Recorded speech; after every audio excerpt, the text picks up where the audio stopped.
Start again. Okay, we've chopped down some trees. In fact, we had a fail here. There was a big rain event about 4 months ago, and this tree was on the edge of the riverbank and it collapsed. So we've chopped it up, some limbs up the hill there, and here are the branches.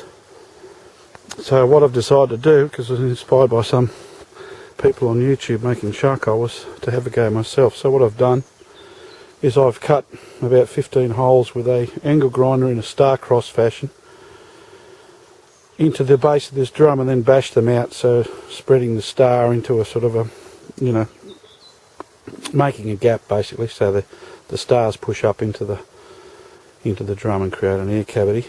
And I've dug a pit, simple pit, and there's the air pocket there that allows the air in. The rest of the drum's buried into the ground, and I've loaded this drum up with eucalyptus hardwood.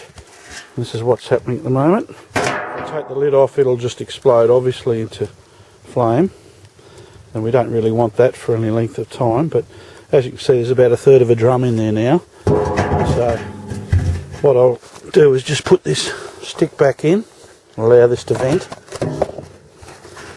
Okay, so the stick's back in, and it'll go back to just off gassing in a minute. But I am going to shut it down this time. I mean, it's been going for quite a few hours, and before, when I came down here, what I've done is loaded up some stuff that didn't charcoal yesterday, and it's been in there for about an hour and a bit, and what's beneath it has already off gassed all of its water, so I've just sort of chucked some half burnt stuff in on top.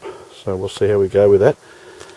But yeah, basically that's the system, and I just use this electric chainsaw, and we've got an extension cord going up to the house, and I just cut up these branches with the electric chainsaw.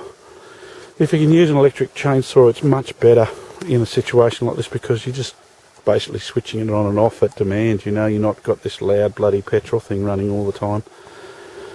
So basically what I'm going to do is try and systematically go through this pile of branches here and turn it all into charcoal.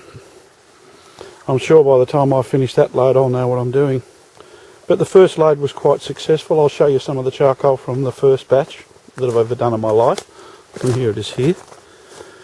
See, this stuff's come out quite well. It's been rained on now, so it's sort of been washed, but that's good stuff. Now I'll be using this in my forge. I've built a forge out of a car rim, so I'll need fuel for that. So there we go, homemade charcoal.